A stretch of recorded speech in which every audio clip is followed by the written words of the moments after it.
Hold on. There you go. There you go. Where's the intro? Okay. So that's a lot. Yeah, I don't know why. Sorry, I played an intro there, but never mind. Forget it. We don't need it because we're about to begin. Trying to see if there's a TV behind me, but here we are. We are getting ready for the national championship game here from Hard Rock Stadium in Miami. We are 15-0 for Brady's against the Miami Hurricanes, who are the 10 seed. It's the Indiana Hoosiers 15-0 against the Miami. I'd say 14 and This is 2. the college football. Sorry, Aren't they 14 and 2? 13-2. Yeah. So they played one more game. They didn't Didn't play they? a conference championship. Oh, they didn't play They played championship. 3 games. They have played one more. No, Indiana played the conference championship, right? So, Marty, Pallman, Corey Davis. This is the final edition of the College Football Gridiron Report. We will be you throughout the game. What's going on? Kind of talk through that as well. Right now, I think we're about 10 minutes from kickoff. But so Indiana, of course, advancing here by destroying Alabama and Oregon, looking for their first ever national championship in football. Miami trying to win their first since 2001. The Hurricanes defeated Texas A&M, Ohio State, and Ole Miss to advance to the championship game. National anthem happening right now. By the way, it is January 19th for our national championship. Again, next year's will be January 25th. So Yeah. even later next year. I saw a lot of people online talking about that and how they were really not happy with that because even the 19th, you're like, wow, teams haven't played in seems like 10 days, and now it's going to be even longer next year. Yeah. Yeah, I can only thing I can think of is maybe the schedule on the weekend backed up or the stadium where they're going to have it in. But yeah, Well, they're discussing that. I don't know how serious it is, but they are discussing that. Yeah. Well, they're going to expand. I don't know if it's going to maybe be 2 or 3 years down the road. But my understanding that I read today was the SEC and the Big Ten can't really agree right now on the number of teams in that. So they're supposed to make a decision later this week about it, but we'll see if that happens. But obviously, this is the second year we've had the 12-team playoff. And I would say that it's been okay. I mean, we really haven't had – honestly, the only close games we had involved Miami and Ole Miss. Ole Miss in Georgia, Ole Miss in Miami was a great game. Otherwise, there's been a lot of blowouts. Well, I think I would disagree. Really, the only game that was really a blowout was Oregon, Indiana game. Really. Indiana, Alabama too. They blew out Alabama too. That remember? True, but I felt like that wasn't really a blowout until second half. That's true. At least the first half, where the Oregon game was 21-0 the first quarter. The Oregon game was 20 against Texas Tech was 23-0. That was kind of a dull game. And then the what was the other game? Oh, Miami and Ohio State. Yeah, Ohio State was a 3-point game in the fourth quarter, so that wasn't bad. The first round games came down to the final couple minutes. That was the best game, probably the closest game of the first round. Well, Alabama and Oklahoma. Ole Miss Tulane was a blowout. That was a blowout. Was so James Madison and Oregon was a blowout. But even though James Madison and Oregon ended up being a blowout, James Madison scored. They scored 30 points. Right, exactly. They did score a lot of points, which is funny because in Oregon get shut up 56 to Indiana. So, I guess. Also, I heard a lot of people talking about how this game should have been played Saturday. You should have played an NFL game. I saw you, and you were saying they wanted the an NFL later. game at 12:00. Yeah, an NFL game at 4:00 instead of having the 4:30 and then the 8. college game at 8:00. Instead of having the 4:30 and 8. Yeah. Yeah. And of course, even yesterday the games didn't start till 3. It was 3 and 6:30. Next week's the same deal with the championship games. But my thought was always to have it Super Bowl weekend, play it on Saturday night, and then have the Super Bowl the next night. That makes more sense. But then you're going into February. Well, that's true. But I think we're heading to February anyway. If we expand this, I don't know how that's going to work. But I don't know what that was, but that looks really good. Chocolate martini. That's what it looked like. Yeah. We are at Beat for Brady's and Starke. We're back this week after being at home last week again. This is the last show for us here for the 2025 college football season. Hopefully we'll at least August, yeah. Sorry? Until August, yeah. yeah. Hopefully, We've talked about doing a preview show in August next year, a high yeah. school Well, show and a college show. this year, like last year, we will have more than like a week to start the show and get going. So it'll be about see, just It seven was months. literally what 2 or 3 days. We kind of said, "Hey, let's do a We show met together." on Monday or Sunday, and we was like, let's start on Wednesday, and there we were 3 days later. Yeah, so and we came in here on that next night and asked if we could come here. They said yes. Came in back on Wednesday. Yeah, so it was like that was how quickly it happened. That was like the week of the first high school football game, so the week 0 of the preseason, and the college season started soon after. School show, we hope to continue that as well. That wrapped up. Wrapped the state championships in December for football, but Well, before we start, what are your keys to victory? well, for I think Indiana's going to have to stop Miami's run. I think they'll be okay against Carson Beck, but he may. But the thing about Miami is Carson Beck won the Ole Miss game. He had to win that game. But Mark Fletcher's a good running back. But Indiana's just been solid all around, defensively, offensively. Now, the one thing that I'm wondering about is if Miami at home, is they're going to be probably more comfortable at home, even though I think the crowd's going to be about 50-50. But I think Indiana's the better team. But we'll see. Miami's been really tough on the line, too. So I think if Indiana can run the ball and keep Mendoza, protect him, he could pick Miami apart, I think. Well, and this is interesting too because of the seeding. Indiana's the home team tonight, even though Miami's playing in their home stadium. Number 1 seed, yeah, right. And to me, that's the key: is don't get caught up in the moment. Indiana is undefeated. They've obviously played Ohio State. They played the Big Ten championship game. They've kind of, Miami's playing at home, even though Miami's not used to the season. Miami is playing at home, so therefore you almost feel like the pressure is on both teams because Miami's playing at home, therefore they should win. Right. But then Indiana's undefeated, and I think Fernando too. Fernando can't get caught up in the moment. You can't go for 4 picks like he's back home. He's from Miami, from Columbus High School. Columbus shot, yeah. So it's a homecoming for him as well, and I wonder if that'll have him fired up. But the one thing that we've seen from him is he does not seem to get rattled very. Well, I think he's smart enough to throw the ball out of bounds. Carson Beck, I'm not trying to make a play. And the thing about Carson Beck, though, one thing, and he doesn't get a lot. He gets a lot of criticism. Guy's played a lot of big games with Georgia and Miami. He's been in a lot of these games, and he's played well at times, and sometimes he hasn't. But I mean, he's it feels like he's been there like 7 years. So yeah, I mean, he's the most experienced quarterback, right? You're in the nation at this point. But yeah, that's a good point. Hurricanes are coming on the field. Wearing their white uniforms tonight. Mario Cristobal. All white helmets, white shirt, white pants. The old school. Almost looks like the old 80s, 90s Hurricanes. Got the U on the helmet, white helmet. Indiana's wearing their is it crimson, they call it? The crimson helmet, the white IU on the side. And both teams are on the field. Hard Rock Stadium in Miami. It is home of the Miami Dolphins, home of the Orange Bowl, and another national championship game. They've had many there. And about probably 10, 11 years ago, they put not quite a roof on top of the stadium, but it basically covers everything but the middle of the field.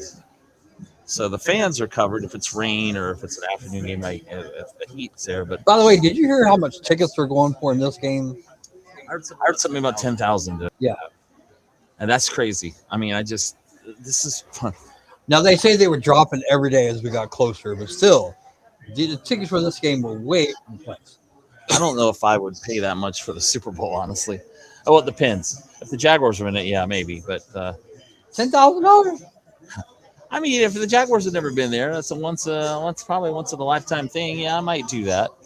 But I'm not paying that for college football. I'm sorry, I'm not paying $10,000 for any football game. That is a lot. Oh, yeah, Mike Orvin's honorary captain. Oh, wait, we got Adewale Ongunlie. Yeah, I saw him on game day earlier today. Because Indiana doesn't appear to have many as Miami celebrity or former players. Well, Indiana is, of course, known for its basketball history mostly. Bobby Knight, those years as well, the Hoosiers, but they don't quite have the football. But one thing they do have? Their money guy is Mark Cuban. He's the guy who's really been behind a lot of this. He went to Indiana. He graduated from Indiana, despite And his name being Cuban.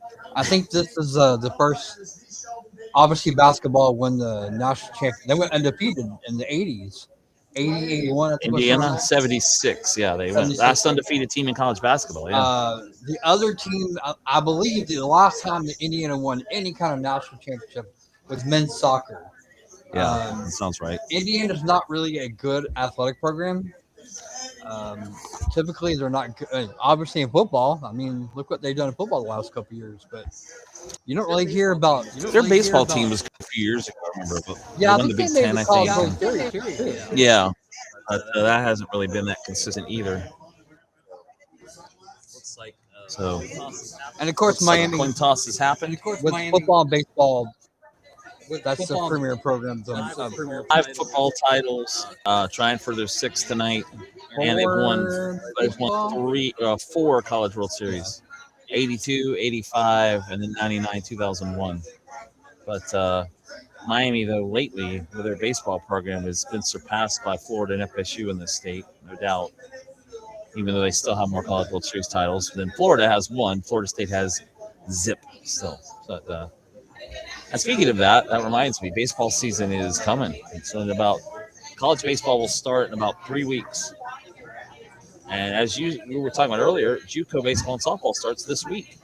Yeah, we've got baseball starting Friday and softball starting Saturday. Yeah, that always starts near the end of January. Florida softball in general will start the first weekend in February, and then baseball starts the following week. So I saw where the Gator softball hired as grad students. One of the 2 girls they hired was Kendrick Falvey. Yeah, that doesn't surprise me. Although, I think she's playing, but the other girl was a pitcher. I didn't know her.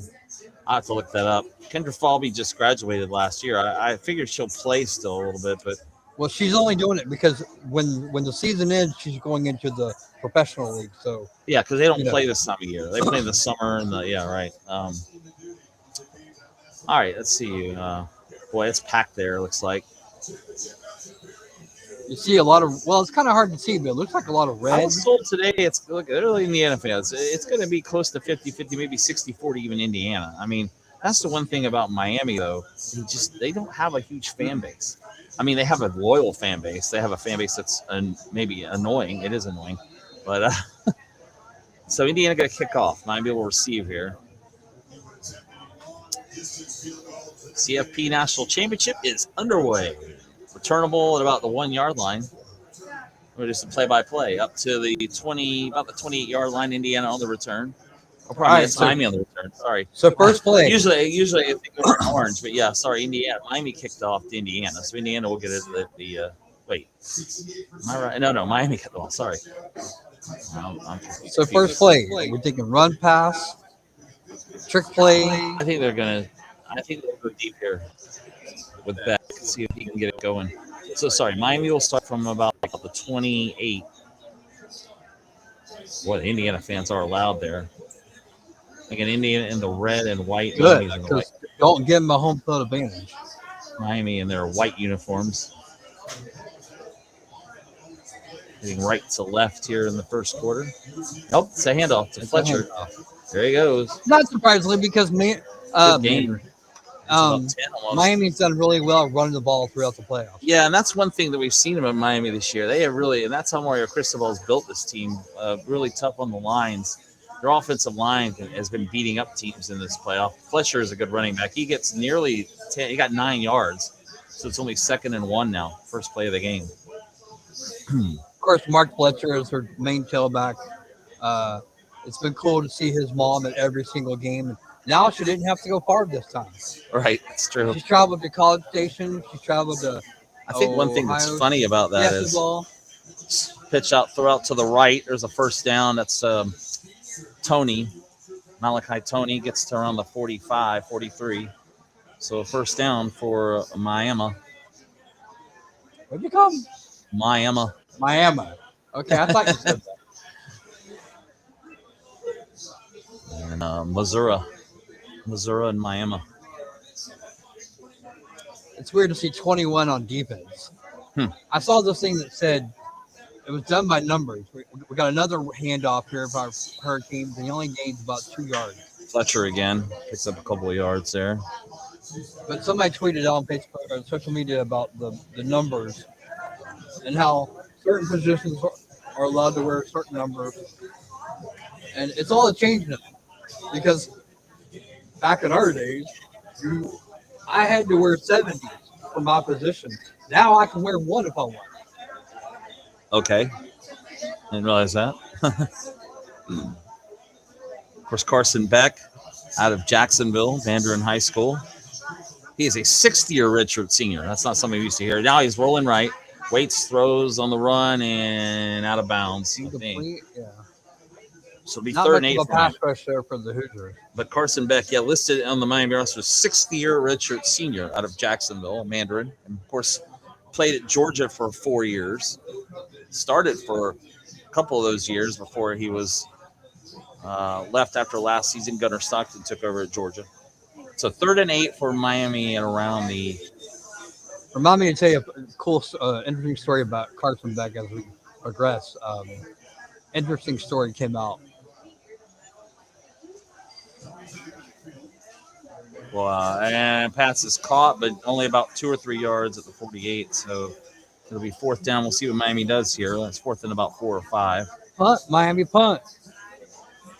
I have a feeling. I thought they might go for it there, but it looks like they are going to pin them deep there, knowing So the way they had the press conference earlier this week about the game, and so Carson Beck's at the podium, and this young lady asked him about, what is it like to be a student and to be like the big man on campus the week of the national championship, and he started laughing while she was asking the question, and he's like, I haven't been to school in 2 years.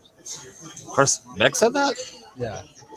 Now, there's more to the story, but that's what his quote was.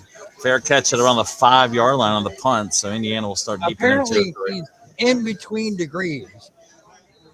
Because everybody's like, well, how can you play football if you're not currently a because student? he's been at Miami like a year and a half. So, I mean, he never went to class But at he Miami. already got a degree with Georgia. So he's going for his master's, He's I a guess? grad, probably grad, or master's. So he's kind of in between. So that's why technically he's not enrolled in school. But it kind of defeats the purpose, though, because how can you play football if you're not currently enrolled in the school? Well, so Indiana will start. Of course, for a game because ESPN already with a commercial here. After the first drive, Indiana will start from about their 5. 12 left in the first quarter. So Miami picked up a couple of first downs there and then had to punt. And we'll see Fernando Mendoza and the Indiana offense for the first time. I think if you're Miami, you got to do what you do best, and that's run the ball to set up the pass. Run with Mark Fletcher. They've got it, and it's not just Mark Fletcher, because when Mark gets tired, they bring in a couple other guys, and they've looked so dominant running the game throughout the playoffs. And I've seen Hurricane fans get concerned the last game because they weren't running the ball enough, and I think they got to stick to that. No. You continue to run the ball, suck in those linebackers, and then throw it across the middle or throw it deep. Because if you run the ball so much, they're going to commit in the middle. Yeah, Miami's not going to be able to make the penalties they did in the last couple. They had a lot of penalties against Ole Miss, kind of hurt them.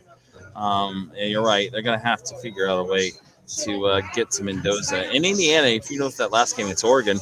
Oregon also helped them out with some turnovers. There was a pick 6. There was a couple of short field for the Hoosiers. So see if Miami can kind of stay out of that area as well. Fernando Mendoza, 6'6", 6'5", 225-pound redshirt junior out of Miami, Columbus High School. Of course, started his career at Cal before Curt Cignetti brought him to Indiana. Of course, Curt Cignetti in his second season. But as far as I can tell, he's a redshirt junior, but Mendoza's going to the pros. He's supposed to be the number 1 pick in the NFL draft. Yeah, he's been rumored to go to the Las Vegas Raiders. The Raiders, yeah, they'll have the number 1 pick. 20 games and 19 starts over 3 seasons at Cal. Redshirted his initial season. And, of course, won the Heisman Trophy this year, won the Maxwell and the Walter Camp. And trying to finish it off with a perfect season. By the way, Indiana, I think, would be the first team to go 16-0 in college football since like the 1800s or something. I heard today. Because you never play 16 games. Well, I remember when they used to only play 11. Yeah, they did. In fact, they played 10 in the regular season, 11 in the bowl game. In fact, when my dad played at Georgia Tech in the 60s, they played 10 games in the regular season. They went 4-6. But yeah, one double A is going to 12 next year. That's right. They used to do that. Like high schools still play 10 games in the regular season. All right, here's Indiana, starting from the 5. Sanchez, or pardon me. Nice. Oh, wow, what a move. Tackle and complete round to the 15, first down, gain of 10. Nice job there by Cooper. Omar Cooper makes the catch. Fernando Mendoza. Plenty of time. Found him over on the right flat. So first down. Now Indiana at their 15. So you got 11. The 16, they're going to say. Gets out of bounds. First down for the Hoosiers.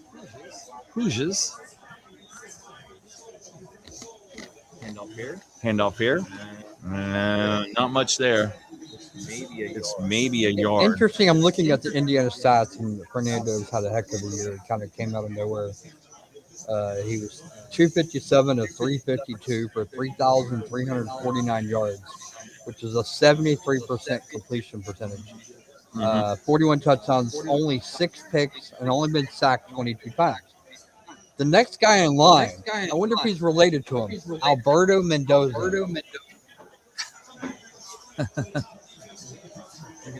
Second down and 9. Mendoza screen caught. Oh, we're not much there again.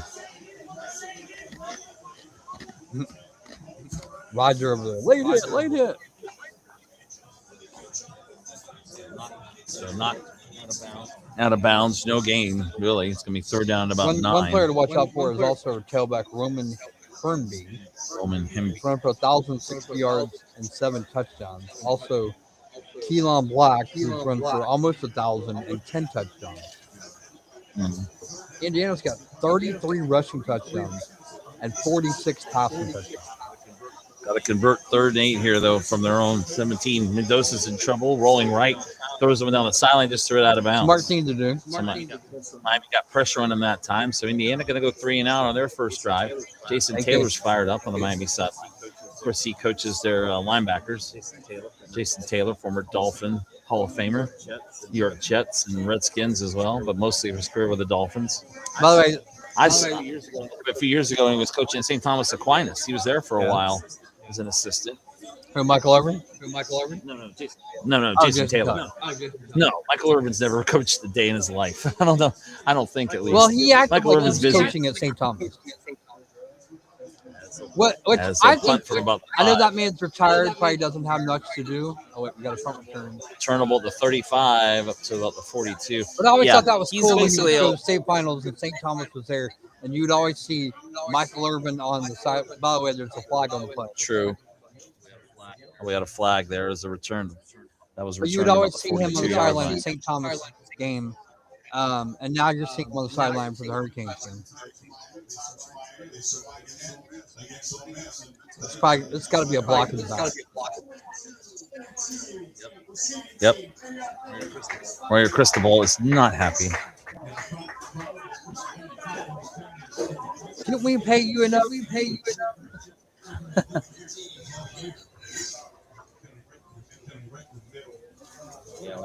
Yeah, right there in the middle of the field. So that's the call against Miami.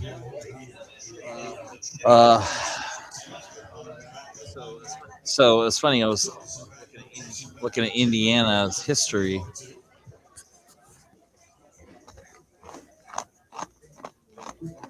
Oh, and you started. We'll go another break. But Indiana, we talked about this last week too. Before this season, Indiana had Indiana had the most losses of any college Yep. football program. Northwestern passed them this year, Yep. but also before they won the Rose Bowl against Alabama, they had not won a bowl game since 1991 when they won the Copper Yep. Bowl against Baylor. Which was in So I actually found that Tucson, day of that game. Tucson, right? Yeah, it was at Arizona Stadium, right? Well, you may be wondering, well, how did we get here? Indiana, obviously 15-0. They opened up the season with Old Dominion. Then they beat Yeah. Kennesaw State and Indiana State. Okay, 3-0. They blew out every team except for Old Dominion. They blew out every team they played. That's true. Old Dominion had a good year. Actually, They got Kennesaw on the won their radar. conference. Kennesaw won their Sun Belt, but yeah, the conference. But But still, they're yeah, Indiana State. not- It wasn't until September 20th, the Illinois game. That was impressive. That was a nighttime game on NBC. Illinois was ranked number 9 at the time, Mm-hmm. and Indiana won 63-10, and that's what put Indiana back on the radar. Yeah. I mean, obviously they had a great season last year, but when you beat a number top 10 team and you destroy a top 10 team, all of a sudden you're back on the radar. Everybody talking Yeah, about and it. Illinois wasn't a bad team. They ended up winning 9 games this year, and then you go to Iowa. Of course, you play Iowa's slow-scoring game, but they won it 20-15, pulled that out late. Then the big Oregon win. This kind of got everybody's attention. They went to Eugene and really shut down Oregon, 30-20. First of 2 times they beat Oregon this year. So that was the big win. That was a CBS 3:30 game as well, and then it kind of got rolling from there. Yeah, well, the Penn State game, obviously, without the Penn State game, Yeah, they blew up. they may not be in this position They today. blew out UCLA 56 at home. They beat Maryland on the road 55-10. And then, as you said, the Penn State game. Penn State, I think at that point, had lost 5 in a row. And they took Indiana to the wire, but that was where Mendoza, I think, won the Heisman. He threw that late touchdown pass in the last 30 seconds as Indiana won 27-24 Penn State. Then they pounded Wisconsin at home 31-7, beat up Purdue 56-3 for the old Oaken Bucket at Purdue. And then the other big one, the Big Ten championship game, where they really got a lot of attention there as their defense shut down Ohio State. Indiana won that game 13-10. And for me, that was the game that kind of, That because game was outside of Illinois, Oregon, that to me, that was the game that was like, oh, wow, this team's pretty good. right. Because this team, same team could not beat Ohio State last year. Yeah. And then, of course, they pounded Alabama 38-3, and they beat Oregon 56-22. Oh, we're back live. So they won their 2 playoff games by combined 94-25 coming into tonight. Meanwhile, Miami's had to win 3 games at Texas A&M, Ohio State, and the Cotton Bowl, and then they beat Ole Miss in the Peach Bowl in Atlanta a couple weeks ago. It's funny because, like you said, Miami's been on the road this whole time. Now they get to come home for the national championship game. Is on first down. Fletcher picks up for 3 or 4 yards, I think, there. Miami starts this drive from their 10-20. Well, remember we had the penalty too, first so quarter. I think we were on the 20-25 yard Fletcher line. got Now 4 we're at yards. the Yeah, so they 27. They're at their own 27. Yeah, they started on 23. So 4 yards for Fletcher, 2nd and 6. We're at 9:45 left in the first quarter. And shotgun, Beck hands off again. Fletcher this time nowhere. He runs into number 77 for Indiana. Maybe a half a yard. I like Indiana's uniforms, the helmets that look. I call it red, but it's crimson. It's kind of the Oklahoma colors, really. I think, in fact, it is. Crimson and cream is Oklahoma's colors, too. So it'll be a 3rd down and 5. They gave But him a yard. it seems like it's a different red than Alabama, though. It's different than Alabama, right? I think it's more. Yeah, it's different from Oklahoma too, although it's kind of similar. 3rd and 5 from the 28. 2 receivers, one each side. Get it back to the right of Beck.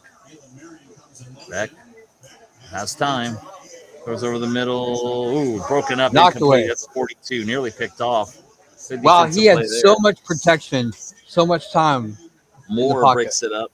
That was intended for Keelan Marion by Beck. So Miami goes 3 and out again. Great 2 possessions so far for the Indiana defense there. Especially that front 7. That front 7 is doing a heck of a job right now.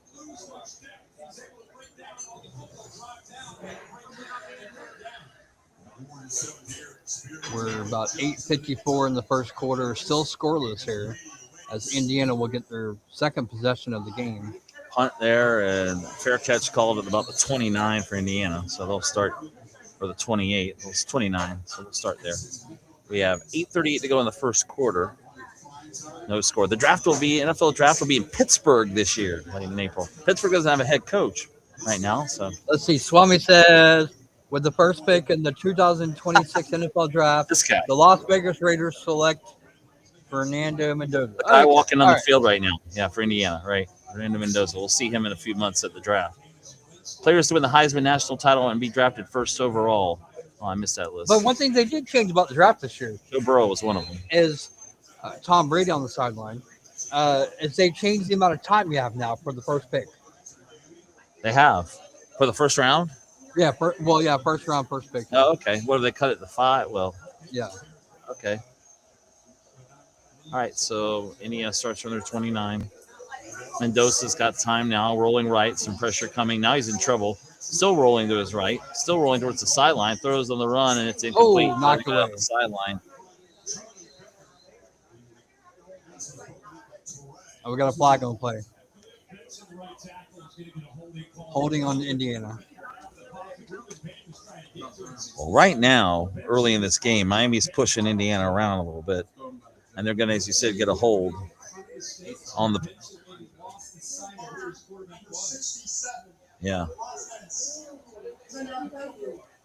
And again, you saw that time that, well, you'd see it, but that Mendoza was having to get away from pressure, a little bit of late pressure, but the whole call on 67 for IU. The only reason he got called is because he was literally right in front of the quarterback. If he was out of the picture, they wouldn't have called that. I don't know if Signetti agreed with that. But he was the guy blocking in front of Mendoza. Time, throws over the middle on the slant, caught, breaking tackles 30, 35, go for the 40, and the 44. A lot of fans in here. Everybody in the sports bar is cheering for the Hoosiers. Yeah, I know, right? Nobody wants Miami to win up here. When they picked up that first down, the whole entire sports bar, Beeple Brady's, all went crazy. Omar I don't think Cooper. there's one Hurricane fan in this entire sports bar. Omar Cooper that makes the catch. He breaks the tackle, and he gets down to the 44. So a gain of 25, actually the 44-yard line, their own 44. So first big play for Indiana. As we now have 8 minutes left in the quarter. There's a handoff, and nearly breaking at that time up the middle. There's Keelan Black again, the running back for Indiana. He picks up about 6. Okay, so I was right. The backup quarterback is Fernando's brother because they're both from Miami. That makes sense. Alberto, you said? Alberto and Fernando. Daniel Alberto. That makes sense. And there's also a guy from Jacksonville that plays for Indiana. Oh, wait, Miles Kendrick. He's probably a Fletcher guy. And there's also another one, too, I think. That, now we have flags coming in on second down and 4. We're going to have a false start here, I think. Yeah, false start. So Indiana will back up. 2nd and 9. He's a freshman. Back on their 45. Does not say what school he plays for. Freshman receiver Miles Kendrick is from Jacksonville, Florida. 6 foot, 1 pounds. Does not say what high school he went to, but I think he's a Fletcher guy, but I'm not 100% sure. And I think obviously Miami, you got Carson Beck, and I think there was another guy that was also from Jacksonville area. Here come the Hoosiers. Here you were talking about the Hurricane defense has done a great job with them, and Indiana responds with back-to-back first down. Yeah, they get a first down there. Gain of 10 on 2nd and 9. Sarrett makes the catch. Elijah Sarrett. So first down at the Miami 45. Good drive for the Hoosiers. This started right. Oh, and he got hit late, too. Boy, they did not call that.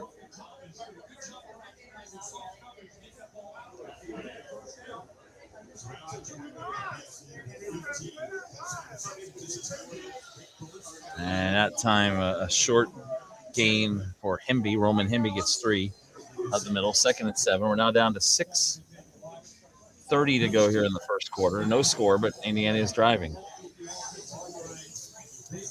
Well, we talked about Indiana's front 7 on defense doing their job. Well, now the offensive line for Indiana is pushing Miami around with Yeah, they are a little bit now.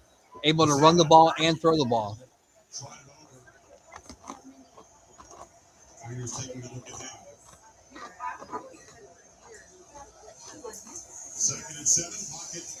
Pass caught over the middle. Another first down. Boy, quick throw in the middle. Good throw. Gets a first down up to the Miami 34. Oh, that was a good throw right in the middle of the field there. Well, they're definitely not playing like a deer in headlights right now. They're playing like a team that Well, is very highly They've confident. kind of weathered the storm early there. That's a gain of 9 to Riley Nowakowski. So first down for Indiana at the Miami 33. You know, it's funny because we are in Florida, and when there's a Florida team playing for a national championship, yet nobody in this bar is cheering for us. Pass on the sideline. So that's going to be 6 or 7 more yards.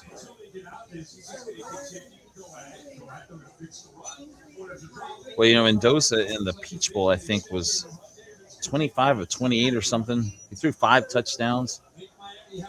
Yeah, So, I didn't even watch that game because I was out shopping, but it was 21-0 in the first quarter. I said, this game's over. yeah, well, pick 6 on the first play Indiana had. But second he down, got 6, hit. all pressure coming, and he is hit hard, incomplete, as he is hit as he threw the ball. So it's going to be a 3rd and 5 for Indiana at the Miami 27. They're in field goal range. We didn't really talk about this because neither backup probably played a lot, but what if one of the quarterbacks does get hurt and is not able to continue this game? I don't think Miami's quarterbacks played much at all either. It's kind of like the Denver Broncos trying to go to the Super Bowl with Jarrett Stidham playing quarterback this week. Yeah, how do you How's cure an that gonna ACL happen? on taking a knee? Apparently, they signed Nanucci, the Broncos did, but he's a backup too, so he'll be backing up Stidham. A lot of people said, hey, call Phillip Rivers.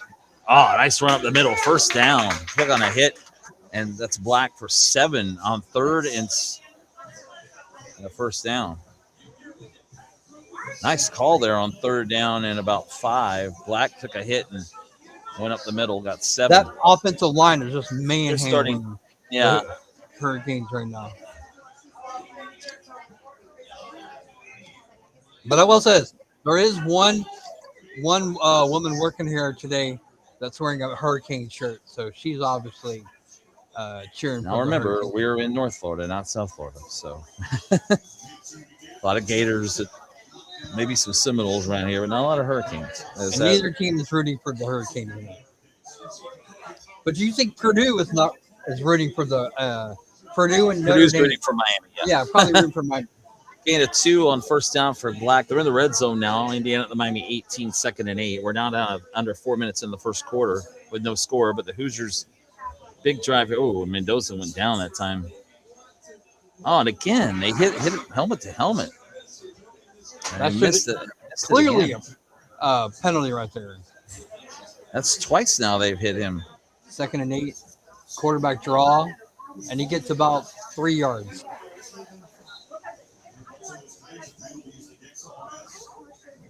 Well, we talked about how Indiana got here. We'll talk about Miami once this drive ends and we go to commercial. But Miami opened up the season with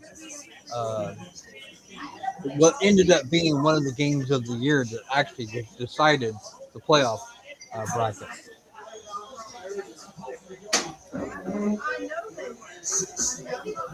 Hoosiers facing 3rd and 6 They're with down under 6. 3 minutes ago. At the Mendoza throws to the end zone, and it's incomplete. Oh, nope. Good coverage in the end zone. Broken up as it was a little bit short. Frederique Jr. So it'll be 4th down. Looks like Indiana's going to probably try to get a field goal here. Well, the ball actually hit the Hurricane defender in the back. Yeah. And he threw it a little bit behind him, but there was good coverage by Miami. It wasn't a flag, and he gives thumbs down to Indiana, I guess. So here's a field goal try for the Hoosiers, 33 yards. This says 21 to 22 in his career. Yeah, he's really good. If you do go by the rule, he never turned around, so therefore it should have been passed. Let it in there. Nico Radicic, he's 22 of 23 on the season. So Indiana gets up first, 3-0 as he hits a 33-yarder or 34-yarder, 2:35 to go in the first quarter. All right, so we talked about how Indiana got here. What about Miami? Miami's opened the season August 31st against Notre Dame, Yeah. 27-24 game. And Remember that game actually ended up deciding who made the playoffs. We didn't know until 3 months later. Great game because if you remember, Miami dominated the first half. Notre Dame came back in the second half and tied it up. And then Miami kicks a field goal on the last play to win. But, yeah, you're right. That game was the difference, I think, between Miami and Notre Dame getting in. But Then they get Bethune-Cookman's USF, which yeah, USF at the time was number 18. That come off the win against Florida in Gainesville. And they won that game 49-12. A week later, they host Florida. They win 26-7. Right. 2 weeks later, after a bye, they play Florida State, and a really close game. And Florida State was ranked 18th at the time. Yeah. And Miami wins 28-22. But as we saw, Florida State went downhill. And then there was a bye. 13 days later, they have a bye week on each side of the FSU. They host Louisville, and they lose 24-21. Yeah. Friday They night. come back and beat Stanford 42-7. A week later, they play at SMU. They lose 26-20 in overtime. They haven't lost since.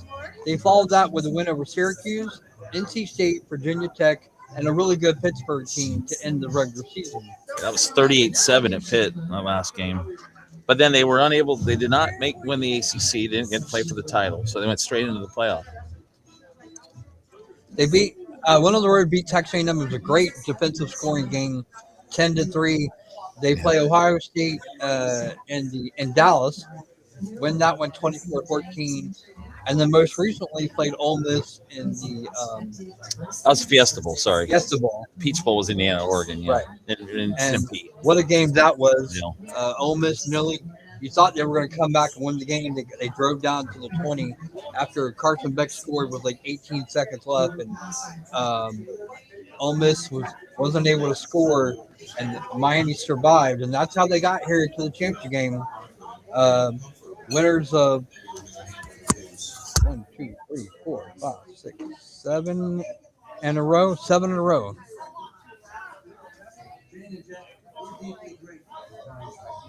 Yeah, after that loss to SMU November 1st, it looked like Miami was in danger of going nowhere. At that point, they were 6-2.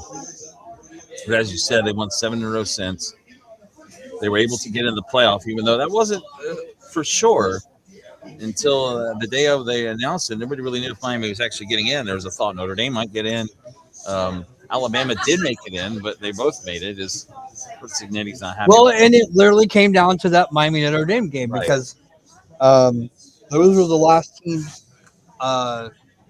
standing after Alabama was announced they were going in. Right. Kick return for Miami to around the 26-yard line. And it literally came down to head-to-head, like it should have been the whole entire year. That was, yeah, that's right. So I looked this up real quick. So what does the 26 schedule look like? And they haven't released the ACC schedule yet.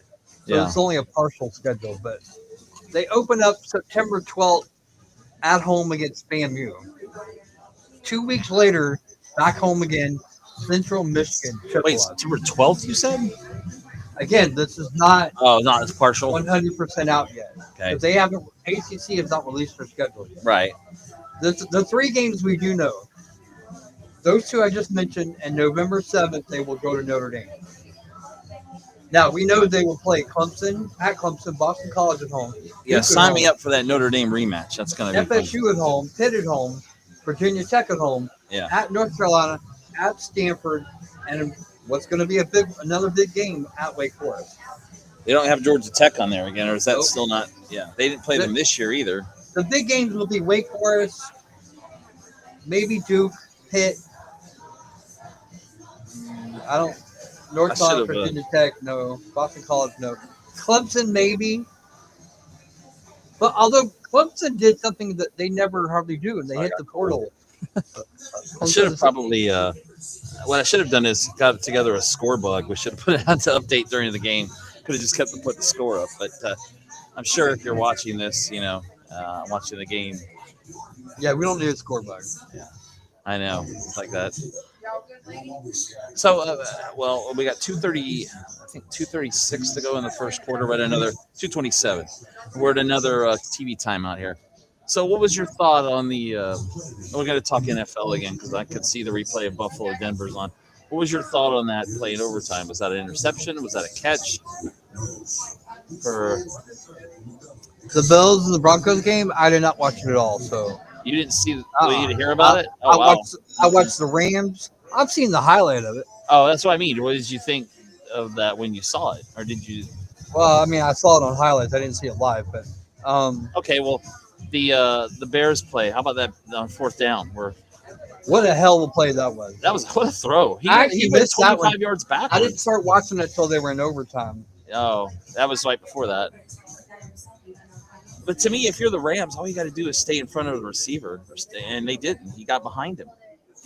It was so bad. But I thought there was a That was lot of great bad throw. playoff football this weekend because CJ I would Stroud agree. Oh threw yeah, 4 or 5 picks. Josh Allen struggled throwing picks. it makes me even angrier that the Jaguars lost to Buffalo last week. And you can't even blame it on the weather because the Rams went to Chicago and won that game in the snow. They didn't have any turnovers. The Bears had 3, and then Houston. That was a kind of an ugly day. It was sleeting, kind of freezing rain, and a little snow. And but CJ Stroud, he turns the ball over. I mean, that's just the way he's been, especially in the playoffs. But So we talked about Miami's first couple games. How about this for schedule for Indiana? They open up with North Texas at home. Then they play Howard. yeah, Then they get Western Kentucky. So 3 consecutive home games to start the season. And almost. that's incomplete. Had his hands on it around the 45, but broken up there, looking for the Pallman, the tight end, Alex Pallman.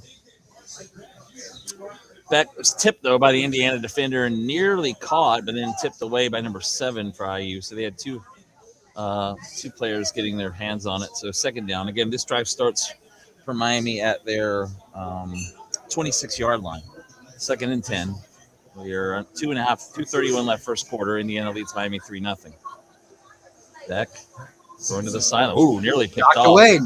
Boy, that could have been. He could have did away there. That's Pons for Indiana, and Pons is the guy for the Hoosiers who had a pick 6 on the first play against Oregon there in the Peach Bowl. So Where we don't know. Well, we do this show live every single week, but it's a little different tonight because we're actually watching the game and commenting on it. third and 10. D'Angelo Pons, who's also from Miami, Chaminade Madonna. So third and 10 now for the Canes. Beck throwing again. Oh, now he's in trouble. Oh, and he's under sacked pressure. back at the 18-yard line.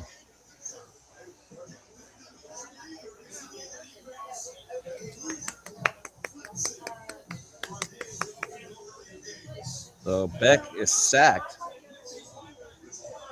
I believe that's the first time they got him in this game so far.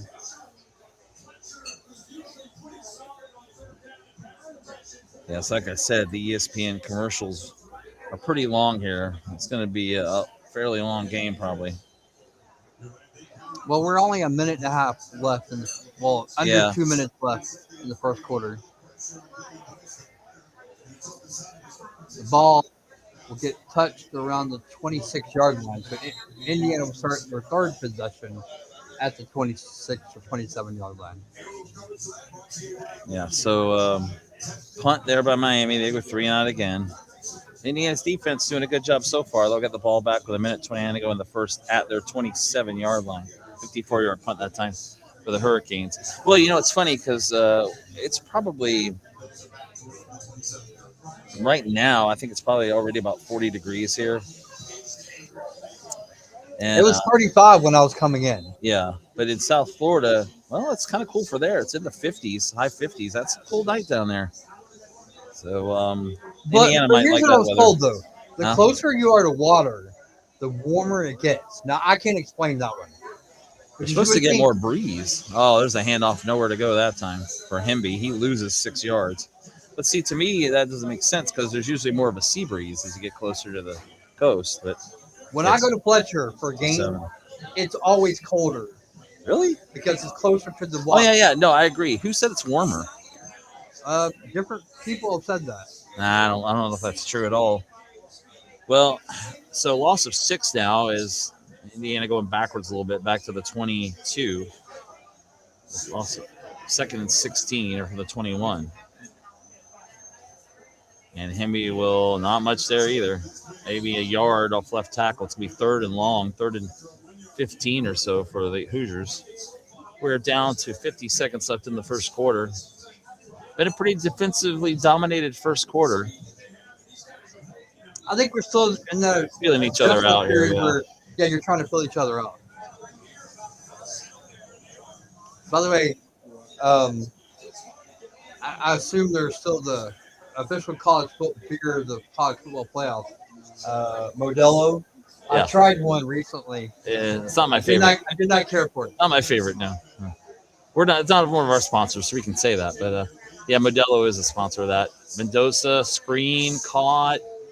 Henby gets started on the 26, maybe 4 yards. That's it.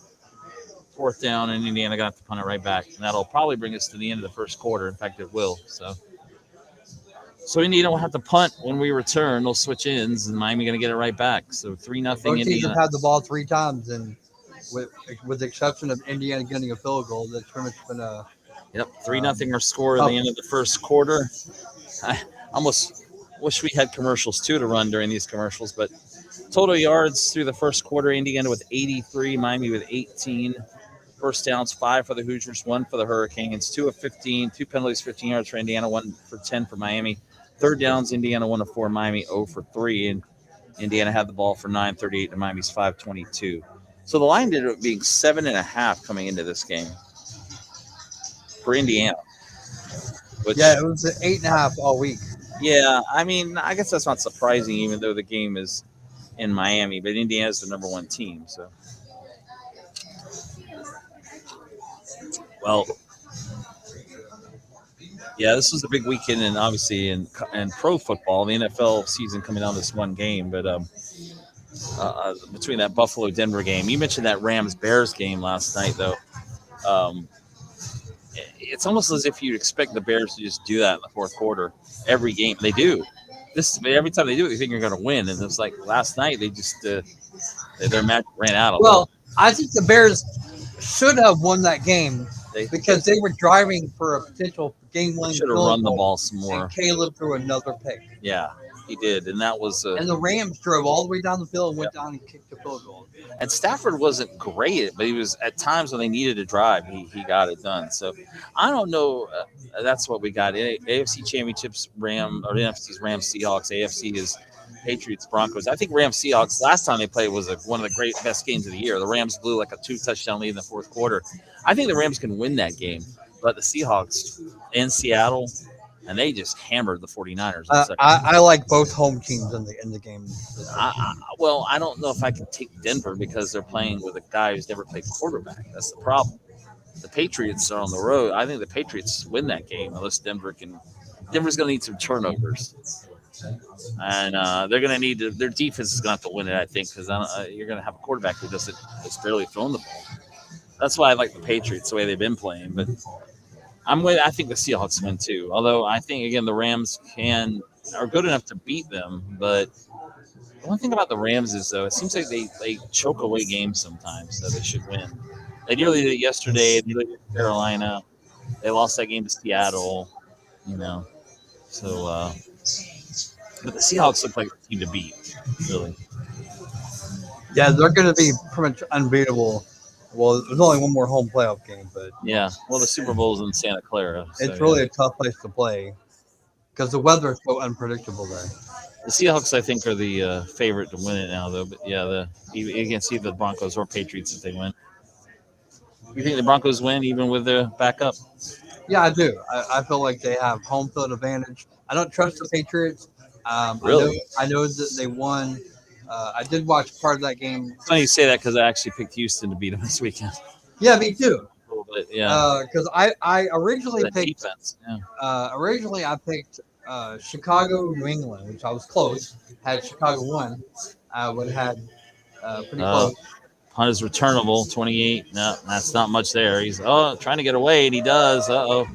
Here's Tony still going 35, 40. Malachi Tony to around the 42. He's dangerous for Miami. And so Miami gets pretty good field position here. And then I switched my picks and I picked Seattle Houston. Based on the matchups, I picked Seattle Houston to go to the Super Bowl. And Houston was looking good in the first half, and then second half, New England. I think the weather. Stroud he turned it over 5 to 4 times. I mean, one was a pick 6. I don't know what he was doing throwing the ball. He's about to go down. He just throws the ball up in the air, and it's picked out of the air by the Patriots, and they take it back for a touchdown. So. Oh, we got a penalty on play. Oh, yes, we do. Blocking back. Knee was down. So he was actually down back at the 31. So they'll lose about 10 or 11 yards on that call. As we start the second quarter, Indiana 3-0. Mendoza 7 of 10, 62 yards in the first quarter. Carson Beck 2 for 6 for 9 yards. Galen Black 15 yards on 2 carries for IU. Mark Fletcher has 16 yards, 4 carries. Omar Cooper, the leading receiver for Indiana, with 36 yards on 2 catches. Tony has 2 for 9 for Miami. Not a lot of offense for Miami in the first quarter as they start from their 31. Yeah, this is their 4th possession, and they have done minimal so far in offense. Yeah. By the way, if you want to maybe we can get Beeper ready to sponsor us to open the 26th season. I'll say this after this play. Beck got all time to throw, finds a receiver. Yeah, complete this time. Gets up to around 38-9. One of the headline games for week 0, North Carolina, TCU, and Dublin, Ireland. Who is it? North Carolina, TCU, and Dublin, Ireland. Oh, in Ireland? Yeah. Pete O'Brady is Irish. Right. You think we can get a sponsorship to do our show? That's a good point. Or we go watch NC State and Virginia playing Brazil. Is that a non-conference game again? I don't know. Figure that out. 3rd down and short. Nothing there. On 3rd and 2. He got nothing. Well, and they may have to punt again. Boy, Indiana's defense. Kamara with a tackle that time. Alvin Kamara. Alvin, yes, Alvin. Alvin. No, the Tennessee player. Huh? The Tennessee player. Alvin. Yeah, I know. And he played in the NFL, too. I was with the Saints. He's still with them. New Orleans, yeah. Oh, okay. He was like leading rusher in the league a few years. What's going on with this game cast all of a sudden? Carson is frustrated, too. Because this is 4 possessions, 4 punts. Punted away again by the Canes. Indiana, fair catch called around the 15. We have 12:57 to go here in the second quarter. With Indiana still up 3-0. Another commercial coming up on ESPN. So as we look ahead to next year, while we're in the commercial, we talked about North Carolina TCU playing in Ireland, NC State and Virginia playing in Brazil. We got New Mexico State at Florida State. We need to look that up, why they're playing. Hawaii makes the trip to Stanford after Stanford went to Hawaii last year. This one was just announced the other day. Memphis is going to UNLV. Really? Good matchup there. Dan Mullen. Yeah. By the way, Dan Mullen won the Steve Spurrier Award. I don't know if you saw the first year coach award. So he'll be coming to Spurrier's in Gainesville to accept that. That'll be fun. Okay. But he'll be starting his second year at UNLV, and they'll play Memphis, who has a new coach again. LSU and Clemson. Clemson goes to LSU. Yeah, rematch. Now the other Death Valley. Yeah. Ole Miss, Louisville, and Nashville. Baylor and Auburn in Atlanta. Yeah. Auburn obviously has a new coach, former South Florida. Week 0, week 1. Week one. Alex Golish, coach. Boise goes to Oregon. Notre Dame gets Wisconsin at the Packers Field. Right, Lambeau Field. Notre Dame, Wisconsin. Yeah. Colorado, Georgia Tech, Tulane, Duke, and a former Pac-12 game, UCLA and Cal. Also, Fresno State and USC. Formerly Pac-12. Yeah, Big Ten. What was the other one? USC and who? Fresno State. Fresno State. Already looking ahead to next year. Gators open with FAU that weekend. Yeah. First couple games are the first two games are against Cupcakes, and It'll then be John Summerall's first game as the Gator football coach. By the way, Gator basketball starting to get it together. Big win at Vandy over the weekend. Vandy had been undefeated till last week, lost to Texas, and the Gators beat them in a barn burner. Although in the AP rankings today, Florida's still behind Vandy, even though Florida now is ahead of Vanderbilt in the SEC. In fact, they're in first place. I saw Florida hosting LSU tomorrow night. night. That game's on ESPN. I saw.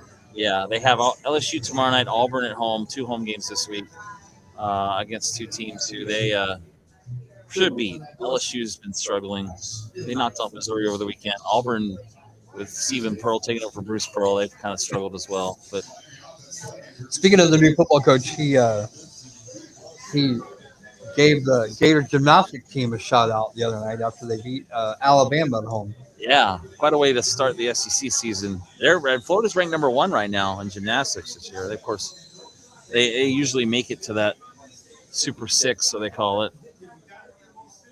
They still call it that? Super 6? Or no, they just do 4 now in the final, don't they? The actual last. It's 8 and 4, I think. Yeah. For the last day, there's 4, right? Yeah. Gators have been in that, just haven't been able to get over the hump in that. It seems like it's been kind of a rough final for them. Quick pass, caught on the sideline, 25, taking on a tackler. Indiana gets a first down, gain of about 12 or 13. So good throw by Mendoza quickly. Fakes a handoff, throws left on an RPO, and Surratt makes the catch. It's going to be...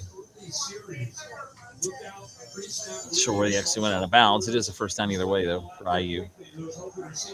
Again, Mendoza in the shotgun. Got 12 on the play, so for the 27 now. I'd like to see a stat.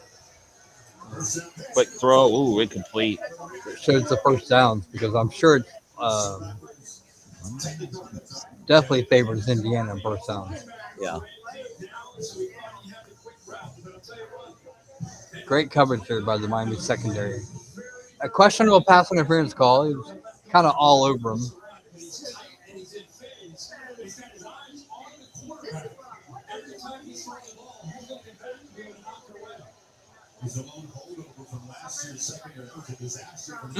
Nearly picked by Miami, but wow. Caught. And still going to around the 35. You gotta watch it. If they show the replay, you gotta watch this because the Miami guy stepped right in front of the receiver, and somehow the ball got right past the guy, and he's caught it. Yeah, Nowakowski makes the catch, breaks the tackle, so he gets 8. It's gonna be 3rd and 2 for Indiana. That would have been a pick 6. 3rd and 1, yeah. Mendoza 9 of 13 for 83 yards so far tonight for the Heisman Trophy winner. 3rd and 1 for the Hoosiers.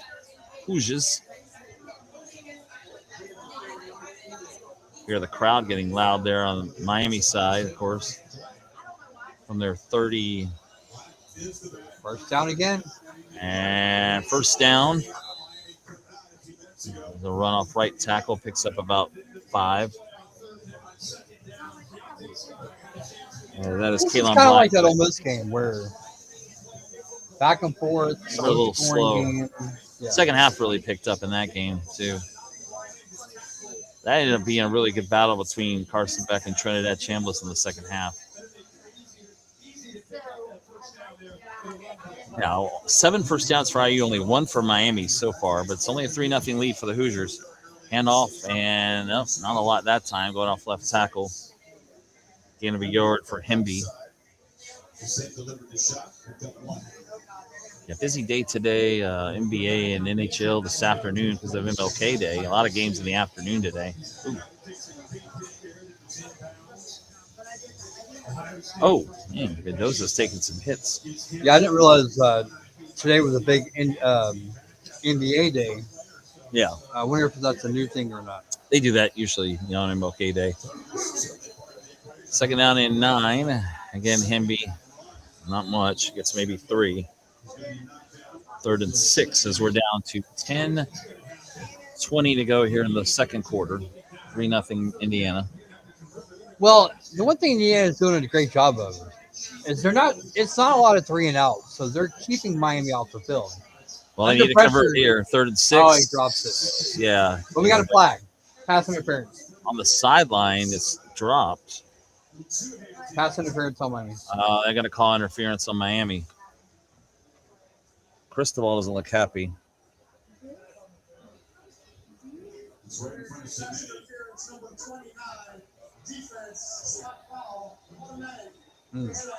Questionable call there because he did look back, but maybe in a holding. I don't know about a pass interference. Yeah, he is not happy at all. Meanwhile, the Indiana side is all happy. Yep. The play results in 1st and 10 now for the Hoosiers. And the running back goes nowhere. And nothing there on 1st down.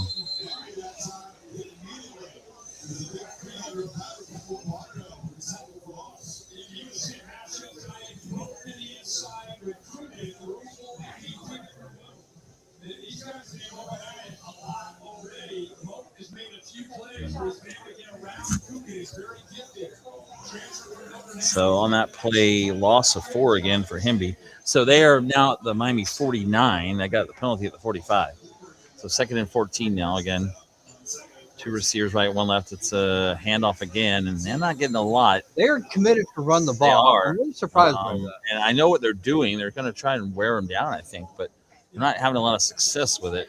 Bain makes the tackle that time for Miami, so it's 3rd and 13. But if you can get, not when you're 2nd and 15, but if you can get 3 yards to pop, you're doing a really good job. Yeah, that's true. We only got 1 there, but it's 3rd and 13. Now you're going to have to throw from the Miami 48.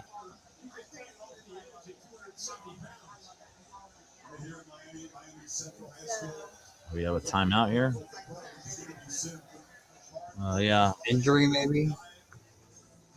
No, I think somebody took a timeout. Oh, I don't know. Indiana took timeout, yeah. So they'll face a 3rd down. First timeout used for either team. 9:08 to go in the 2nd quarter.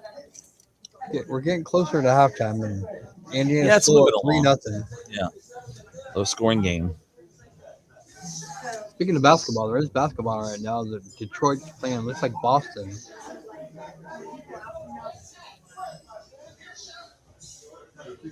I know the early game was the Hawks and somewhere. I think the Hornets. What's that? There's NBA on right now. Detroit and Boston are playing right now. Dallas and the Knicks were on, and then early this afternoon it was Oklahoma City and the Cavs, Cleveland Cavs. NBC and Peacock are showing them all day. Yeah, I know the Atlanta Hawks have the early game. Yeah.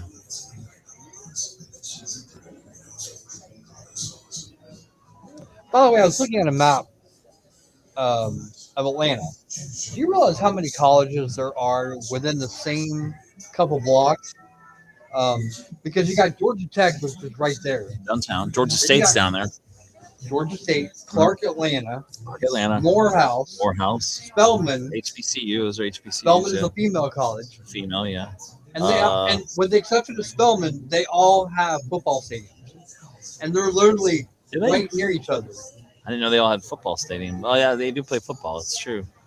Morehouse, Morris Brown, Clark, Atlanta. There's another place called Life College there. That's like I don't know that one.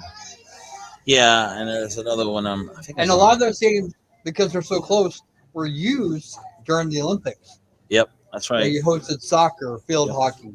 That's right. Different events like that. Georgia State is now using the old Turner Field for the old Braves Stadium for football, and now they're building a baseball stadium right where Atlanta Fulton County Stadium used to be. That site next door. Oh, Emory, that's another one.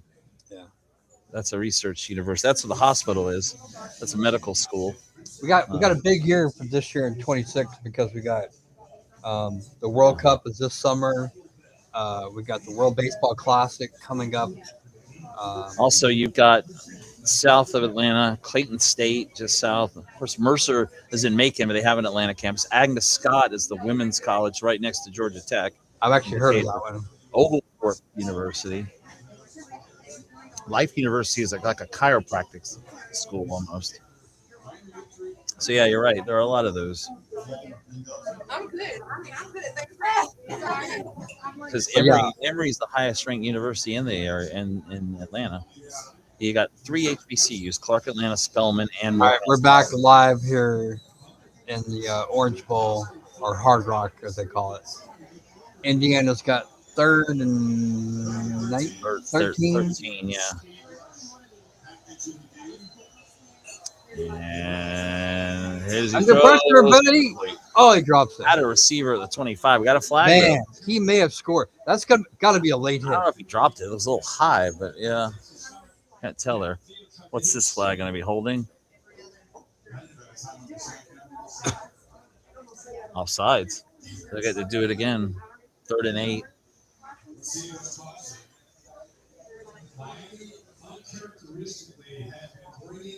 Miami's very aggressive on defense because their front seven might be the best front seven in college football, but they're very Miami? aggressive and they have a lot of, their timing issues are a little off. Some offsides calls they have, but when the timing's right, they probably lead the country in sacks. So it's 3rd and 8 now from the 43 of Miami. And they go to the run game and pick up Yeah, the they first do, and down. they get the first down. There it goes. Inside the 25, down to the 20. What a play there. That made Roger happy. He's clapping over there.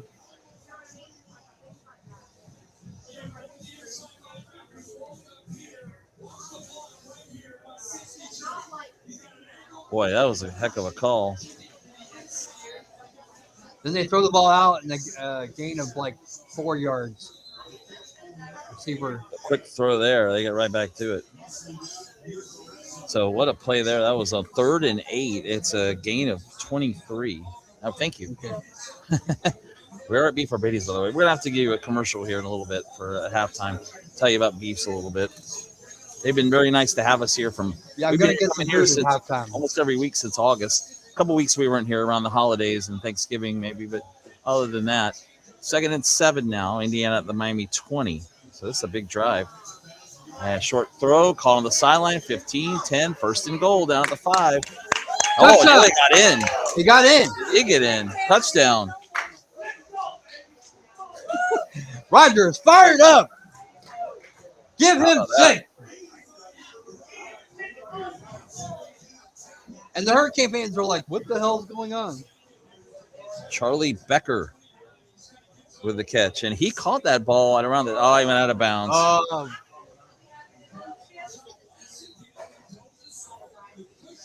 3 defenders, and he still somehow found the end zone.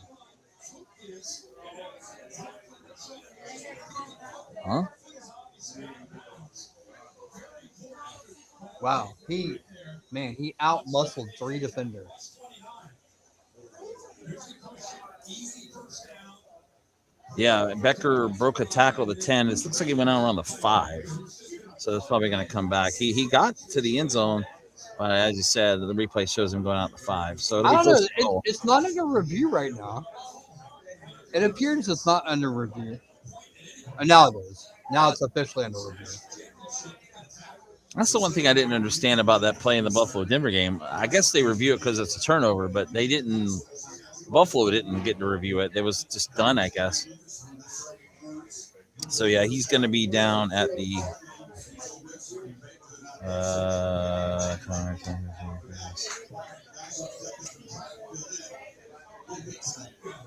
Actually, this worked to me. It worked in Indiana's favor because there's 7:56 to go. You could chew up another minute, 2 minutes off the clock. He actually about the 6-yard line, it looks like.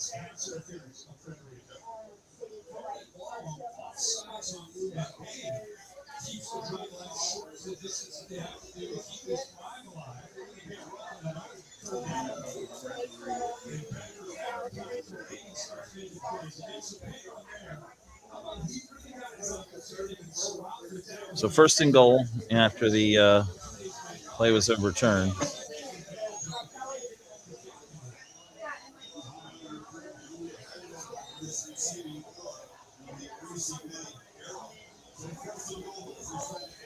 Clock's running.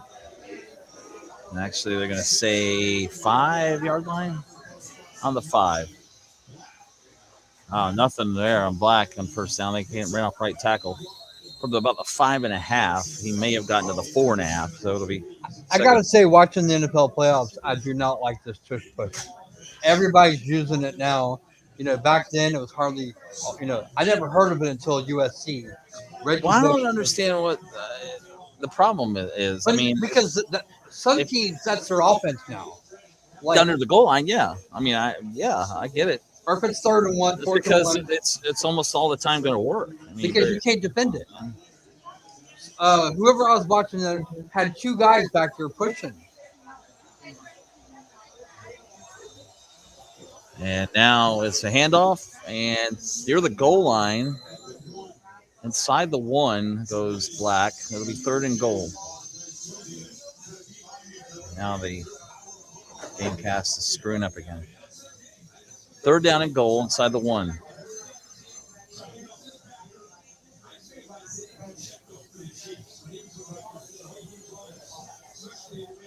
To me, this is a better result because you've already burned a minute off the clock since you thought you scored.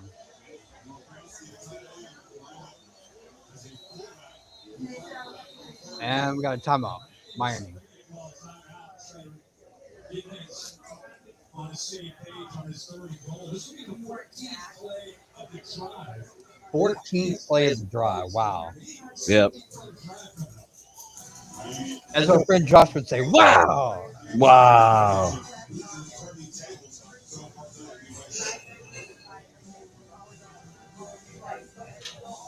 That's the kind of drives that win ball games. Is those 14, 15 play drives that eat up the clock, that you pick up multiple first downs, you keep the explosive Miami offense off the field. Yeah, how about that? You limit the touches for Carson Beck and Malachi. 14 plays, 85 yards, and now a 6-minute drive. Less carries for Mark Fletcher. And by the way, Indiana's now had the ball for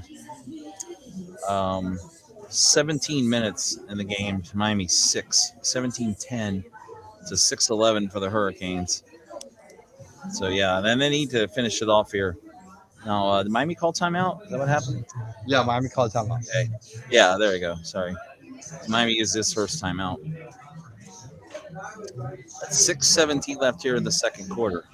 Well, if you wonder what this is this college? It's our college football gridiron show that we have every week. College football show here on North Florida Sports Talk. Last one of the year. Hard to believe. National championship game tonight. Yeah, last one of the year. That's right. Here's the negative about Indiana. If Indiana does win this game, this season has been. That means three consecutive years the Big Ten will win the championship. And the great thing about that is it's 3 different teams. Michigan, Ohio State, Indiana, right? Right. But you know what? I'd rather if Miami wins, Miami. You got to live with Miami all year talking crap. Miami's got the ACC. The ACC says, "Oh, we're back too." Well, the ACC is not really. No. But Miami's the only team that made it in the playoff. They didn't even win the ACC. Right. That's the funny thing is they did this without winning the conference.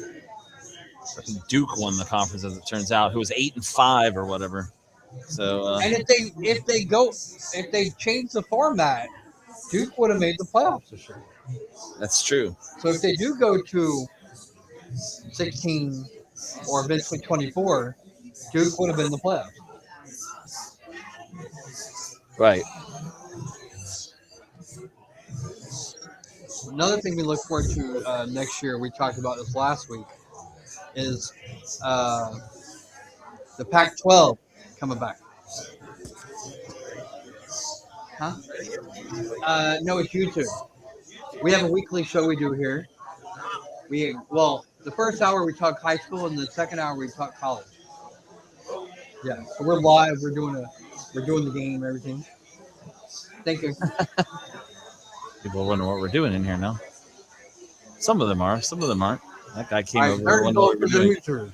All right, here we go. 3rd and goal at the 1, and he got it. Touchdown. And he got in. Touchdown.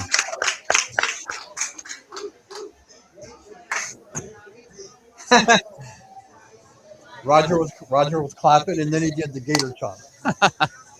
Nowakowski scores on a touchdown. So they chewed up an extra minute and 17 seconds after they thought they scored that touchdown. So that'll limit, unless there's a turnover, that'll limit or prevent Miami from potentially being able to score two scores to lead going into half. So it's 9-0 with the extra point. It'll be 10-0. 6:13 to go, and yep, for halftime. So a 14-15 play drive that goes 86 yards and 6:44, and makes it 10-0 Indiana. They converted a bunch of third downs, and now the stats. And it's still a long way to go, but that is a pretty dominant drive to make it 10-0. As in this first half now, total yards are now 151 for Indiana, 26 for Miami. Indiana's got 10 first downs, and Miami's 1. Indiana 4 of 7 on third down, Miami's 0 for 4. And possession time now 17:36 for the Hoosiers, 6:11 for the Hurricanes. They lead 10-0. Mendoza right now 12, 11 of 15, 104 yards. Keelan Black 7 carries, 43 yards. Omar Cooper 3 for 39. And Miami, Carson Beck 3 of 7, 16 yards. Mark Fletcher 4 carries, 16 yards. And Malachi Tony, their leading receiver, with 2 for 9. So they need to get it going here now if you're Miami. And again, still a long way to go, but Indiana right now. Wow, the stats are way ahead of the game because it was a touchback before he even kicked the ball. Yeah.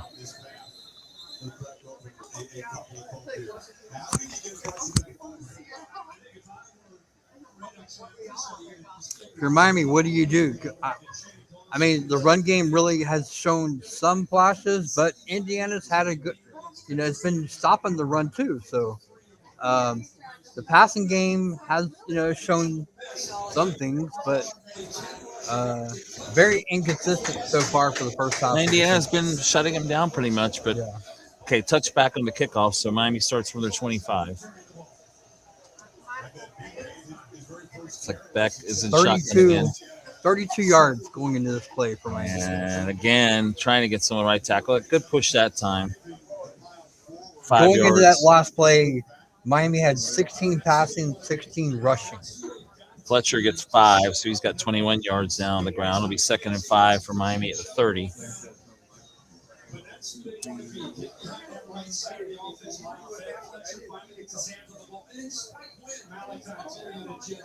Oh, Mendoza on one of those big hits he had got a bloody lip, so but it didn't seem to really affect him. 2nd and 5.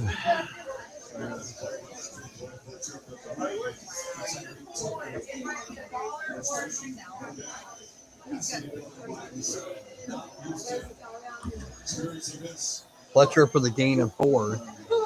Canes will face 3rd and 1. You're ahead of the game, yeah.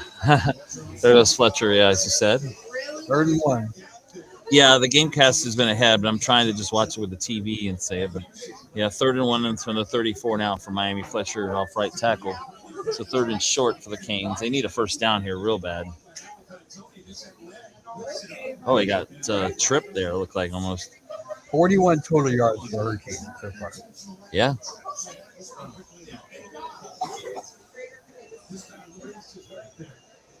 But chance to convert a first down here. Nope, they do not get it on left tackle. Okay, he was well behind the line of scrimmage.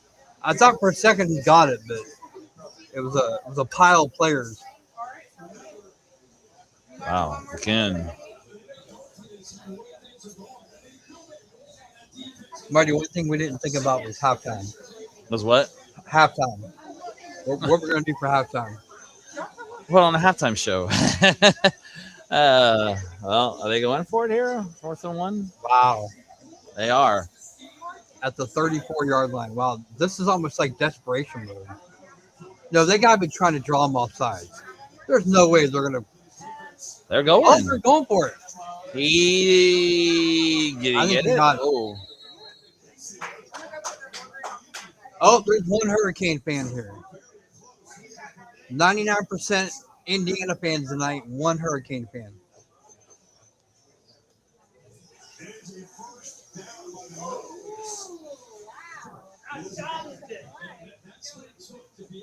Even Roger said it was not a first down.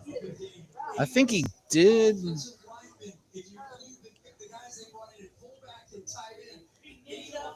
He got it for like a half a yard. Like I said, the first Kurt Signetti look of the evening. He has the best looks of any coach I've ever seen. Yeah, they do give him a first down right at the 35, so the drive continues. That was an interesting call. Now Beck going to go deep, and he's got him open. There's a big play from Miami. So we'll see if that gets him going there down to the 40 of Indiana. And for once, actually, this was actually behind. For the first time, yeah, now it is. It wasn't earlier. C.J. Daniels makes the catch. So for the first time in the game, Miami's in Indiana territory. 25 yards on that play. So first down for Miami at IU 40.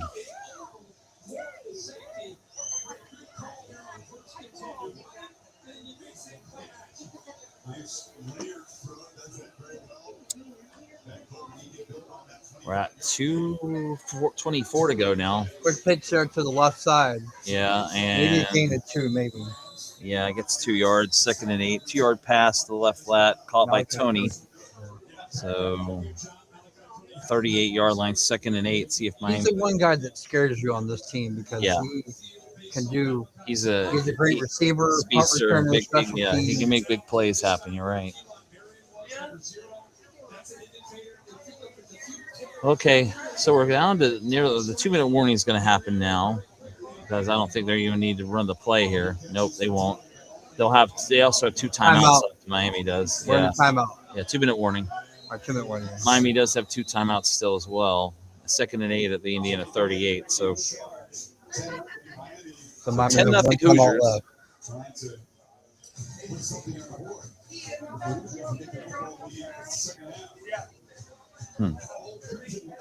Win percentage. I always like to look at this, especially when teams come from behind. As of right now, Indiana's an 83% chance of winning this game. If Miami scores, it'll go down to like 72 or something. 72 or something. I don't really like why. Well, it's crazy look at me.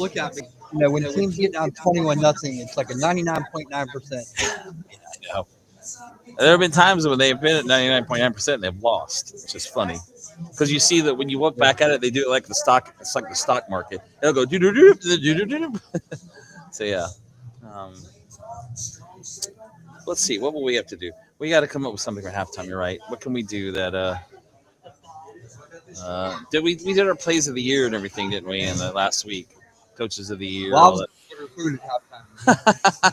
we can do that too, and we'll talk about beefs. That's fine. But it's Monday. It's Burger Monday tonight. $8.99. Yeah, we'll talk about that. I'm thinking great about special it. Tonight. Burger and fry for $9. Tuesdays are $8.99. Ultimate Taco Tuesdays. Chips and salsa. Of course, Wednesdays when we're normally our wing Wednesdays, traditional or boneless. Thursdays, Philly cheesesteak Thursday. I think the only nights we haven't been in here for the show are Friday and Saturday and Sunday at this point.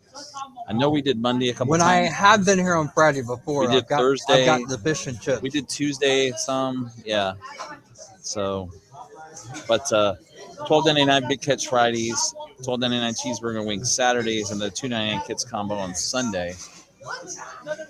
Well, we don't have 40 years of beefs anymore because we're under a new year. So it's 41 years of beefs, I guess. Now we go into 2026. Again, we are right here on US 301 in Starke, across the street from Bradford High School, who needs a football coach. I don't think it's going to be much longer before they have one. I think somebody from Hawthorne might be coming down to coach. Somebody from Hawthorne is the big rumor we're hearing. Cornelius Ingram stepped down at Hawthorne last week as the head football coach, and the rumor has been he may be heading here to Bradford. Williston, apparently, he turned down. Apparently, Williston tried to get him.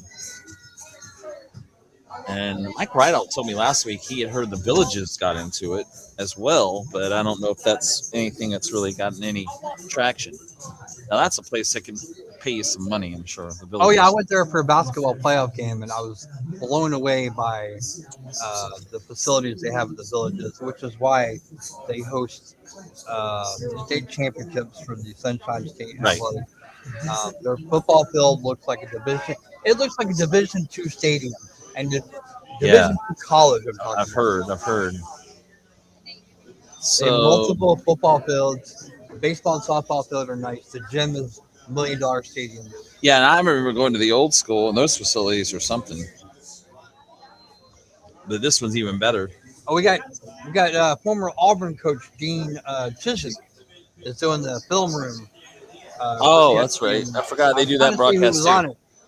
All right, here's Fletcher on 2nd 8. Nope, nothing there. Got tripped up. No gain. 3rd and 8. We'll see if Miami uses a timeout yet, and they'll probably just try to get the first down first. It would be about a 55-yard field goal. So in the NFL, that'd probably be no problem for the kicker. Not sure about Miami's kicker is pretty good, I think. They need to call the Jaguar kicker to hurry up and take a private jet. I know. Unfortunately, he missed one in that Buffalo game at the end of the half, and they lost by 3. But all right, 3rd and 8 from the 38 of Indiana. Clock's at 125 now. Short pass caught left flat. 35. Nope, he's going to get through on the 33. So now, interesting call here. 4th and 3. 4th and 2. That was this would be a 49-yard field goal, or do you go for this here? And I think they might go for it. Mario Cristobal has that look like. Yep, they're going to go. I can't blame them in this situation. That's not a chip shot field goal. I don't think they have a really good kicker. Miami needs points. Yeah, they need points. They do. Go for it. They're going They to got to go. score on this drive. They're going to go here. And the analytics say 4th and 3 or less, go, of course. They always say go. And they call a timeout. Yeah, well, they got one left.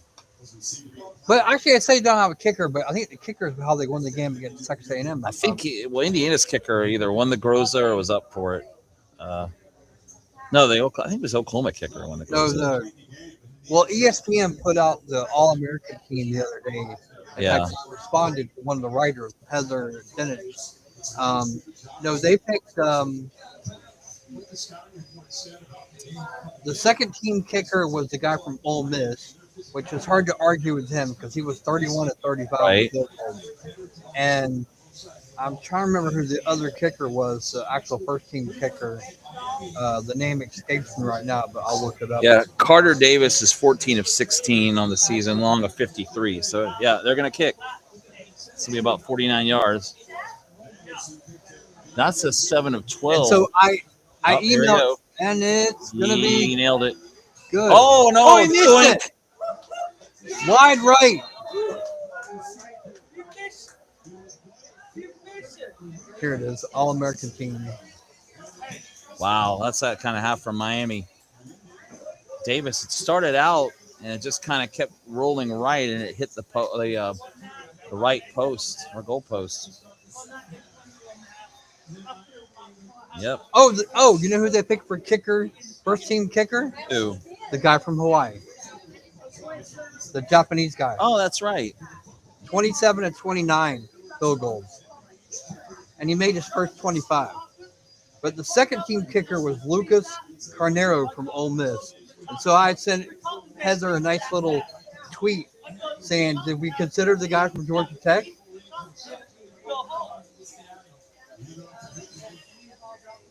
Now, Indiana's got 3 timeouts left, or 2 timeouts left. Looks like they'll probably take a timeout here.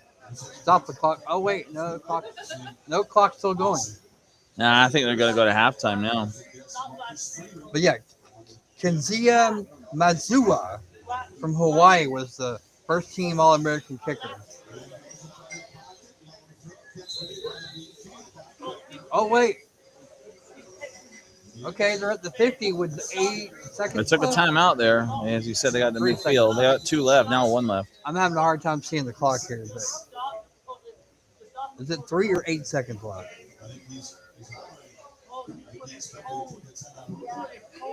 Little surprised. 3 seconds left. A little surprised that Cristobal decided to kick the field goal there. Honestly, but And there's not enough time for Indiana to run one more play, kick a field goal. It would be virtually impossible to run a quick out and kick the field goal. so Indiana is trying to catch up here. Now they're getting close to Cam Little. Cam Little. They don't have Cam Little. Yeah. That's the problem. But let's see. They are at midfield, though. You're right. Well, and they have one timeout, but they only have 3 seconds. So you really don't have much time to get a play out of bounds and then a kick. They're showing the kicker, who, again, I think is 22 of 23 on the season, but this would be a really long kick. Actually, they're showing him in warm-ups there just a minute ago. We'll talk about the All-American team at halftime. That'll give us something to talk about. We'll debate the people they put on there.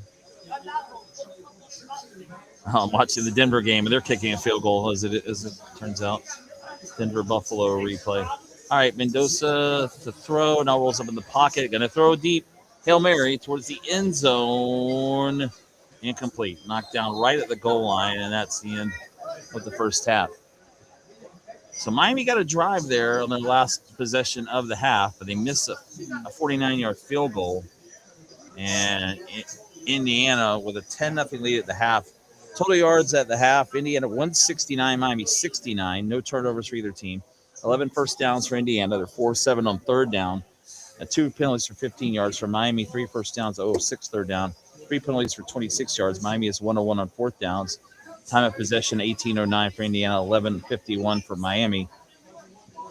Fernando Mendoza, 12 of 17, 116 yards for Indiana. Kalen Black, 7 carries, 43 yards. Omar Cooper, 3 for 39. For Miami, Carson Beck, 6 of 10, 49 yards passing.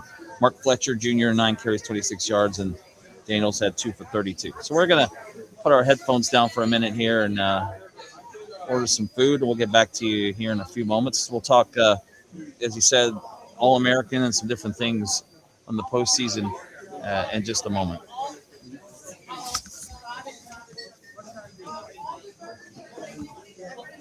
Go Hoosiers. Go Hoosiers. No you tonight.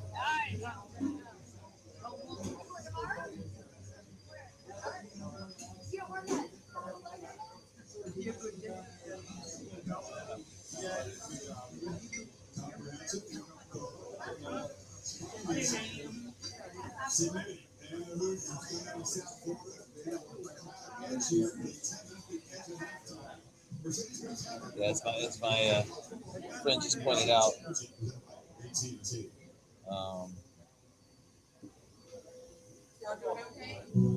You go for it on 4th and 1 for your own 30, and then go for the field goal on 4th and 2 for there.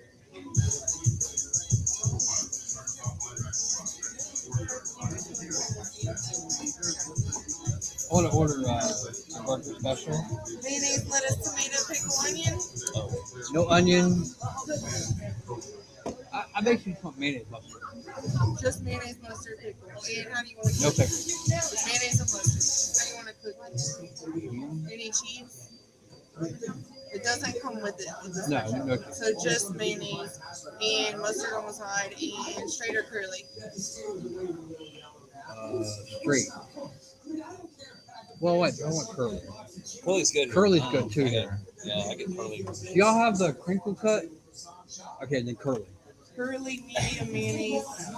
I'm gonna do the burger as well, but yeah, I just want cheese, mayo, mustard, How do you want to cook yours? medium, Medium. and And what the kind of side, cheddar. cheddar and curly? Curly, yeah. Thank you. That's a good deal. All right, so I was leading to this. All right, the first half was ending. So And we're back. ESPN came out with their What's that? All-American team. I feel like I can't hear myself right now. Check. Mic check. There I go. All right, now there I go. Okay, so let's debate this real quick. Some of this is not debatable. First team quarterback, Fernando Mendoza. Hard to argue against that. All America? Yeah. Third team. No, first. First team. Yeah, okay. It's only first and second. Oh, right. Okay. So first team, Fernando Mendoza. I would say it's hard to argue that. Would your second team be Second Avia? team, yes. Okay. Yeah. Now, this is not mine. This is ESPN. Oh, okay. Well, then how about was the AP do All-American team? I thought they did. I don't know. This is ESPN. Okay. This was done by Heather ESPN 225 college football All-American team. I'm going to try and take a look here for the AP team. Running back Jeremiah Love, Notre Dame. Yeah. Over Kewan Lacey, Ole Miss. Wow. All right, here's the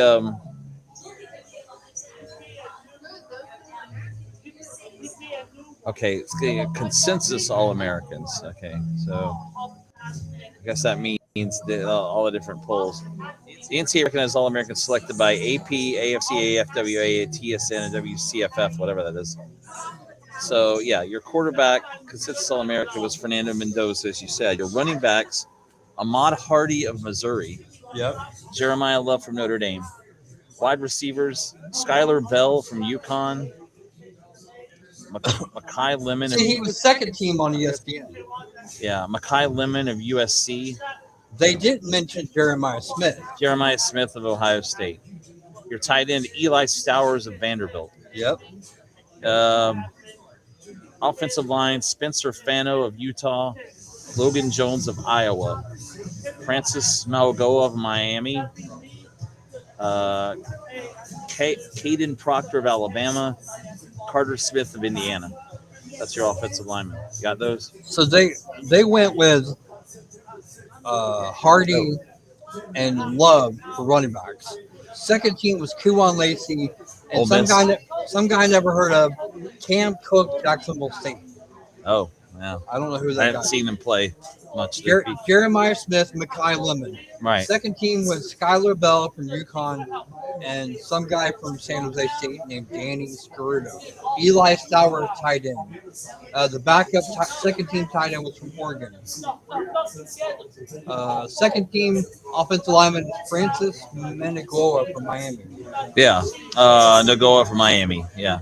And then second team offensive lineman center Pat Coogan from Indiana. Oh, who's that? Notre Dame? No, Indiana. Indiana. Oh, they have Carter Smith. The defensive line, David Bailey from Texas Tech, Reuben Bain from Miami, Cassius Howell of Texas A&M. Well, interesting. They didn't mention him at all. Reuben Bain, defensive end. Okay, I ain't got that far yet because they're actually doing it by position. End, tackle. Right. Lee Hunter from Texas Tech, defensive tackle. Reuben Bain, Miami. Jacob Rodriguez at linebacker. I've heard a lot about him. Yeah, Jacob Rodriguez. He was actually up for the Heisman. He was a Heisman finalist or one of those. Yeah, you mentioned they have C.J. Allen of Georgia and Arvell Reese of Ohio State at linebacker. Defensive back, Mansour Delaney. They didn't mention Aiden Fisher from Indiana? No, actually. They got him. That's not a consensus, I guess. That was at linebacker? Yeah. Yeah, not here. So the defensive back, they have Mansour Delaney of LSU, Caleb Downs of Ohio State, Bishop Fitzgerald from USC, Leonard Moore from Notre Dame. As you said, The kicker is Kansi Matsuzawa from Hawaii. The punter is Cole Maynard from Western Kentucky. Now, see, they went with Brett Thorson from Georgia. Okay. And second team was Ryan Eckley from Michigan State.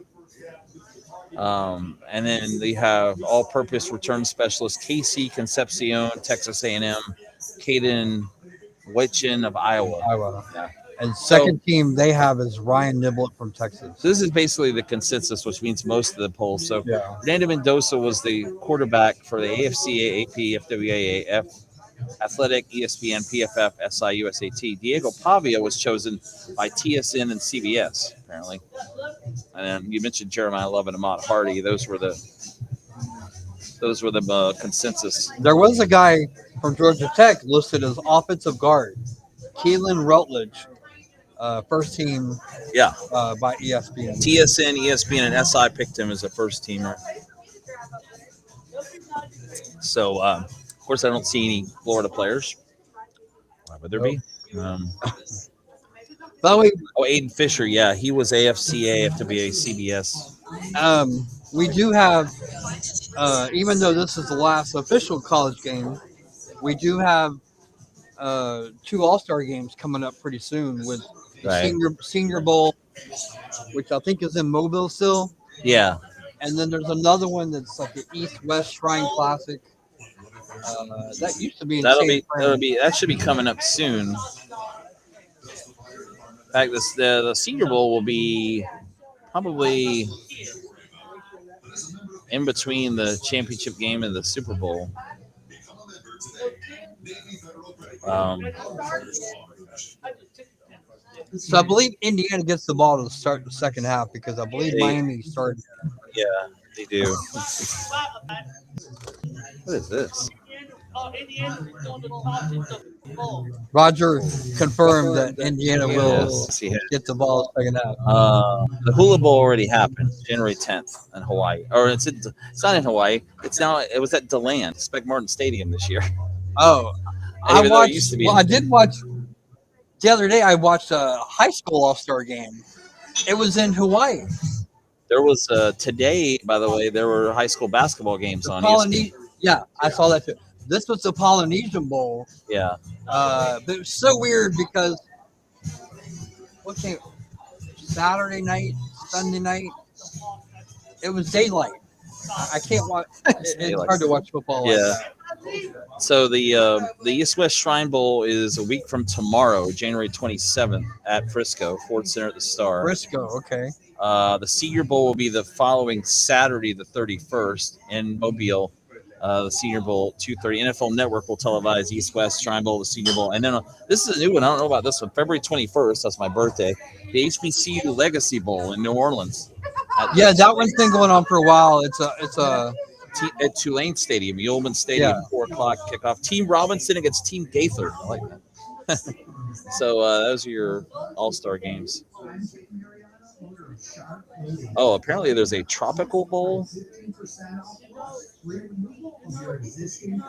Oh, I didn't even know. Yeah, I don't think they're having that with this year, are they? They're not. It was canceled due to unforeseen circumstances. Right. Oh, they play that in Daytona.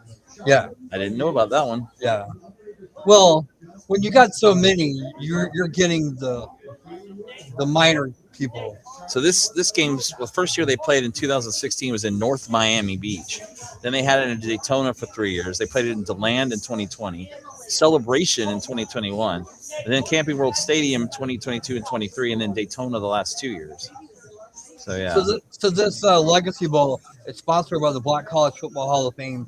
It started in 2021. Okay. So this will be the 5th year of having this game. Oh, it is? It hasn't been around that long, yeah. Head coaches were just announced. I'm sorry, that was 25. That game's not for another month. Yeah. Allstate is the sponsor. Allstate.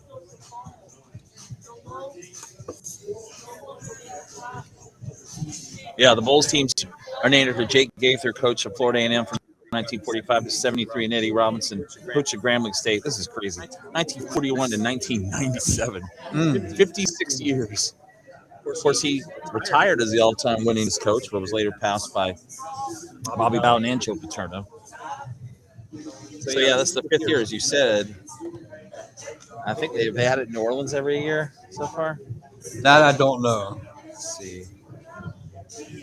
Yeah, it's been at Tulane's Stadium since 2022. So you're right. We're not completely done with college games after tonight. I remember those All-Star games. Typically, it would only involve players that did not play in a bowl game. Right. I remember Gator Blue-Gray. The Blue-Gray game was that. Yeah, that one definitely. That was something we always watched on Christmas Day. I always watched that game. Yeah. And the Hula Bowl, I think, was also on Christmas. Right. I always cheered for the Gray because that was the Southern team. Yeah. Even though my favorite color was blue, I was confused. But I'm like, no. My grandfather said it's the Yankees. I want to root for the blue. My dad, like, okay. Damn Yankees. But I remember when growing up in the 80s, remember the Gators were on probation for a while. There were a lot of Gator players in those games, in the Blue-Gray game. Oh, They yeah. weren't eligible to go to bowls. Oh, yeah. Yeah. That was back when they were not on TV, too. They were on probation, yeah. No TV. In fact, they didn't go to a bowl game between 83 and 87. I remember though when they came back, they played in the Aloha Bowl that year, Christmas Day, and Kerwin Bell had a big game, but Florida kept turning over. But that was Emmitt Smith and Troy Aikman against each other, which was funny because they later ended up playing with the Cowboys together. So I looked this up because they're showing Marcus Freeman again on the screen. So we talked about Miami's schedule. We talked about Indiana's schedule. Well, what about Notre Dame? Yeah. September 6th, they opened up Wisconsin at Lambeau Field. September 12th, Rice at home. 19th, Michigan State. 26th at Purdue. So there's, other than Wisconsin, there's no reason why they shouldn't be 4-0 going into October.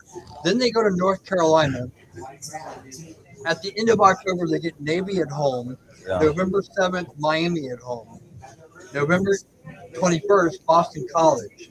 That'll be a cool game because Boston College, although technically may not be an Irish, Thank you. there's a lot of Irish people in Boston.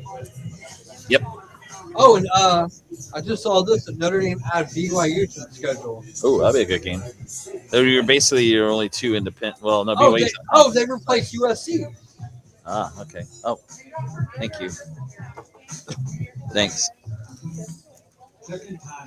Who's they're not playing USC, that's right. No, they are because not playing they USC. couldn't agree to Yeah. a date and all that. So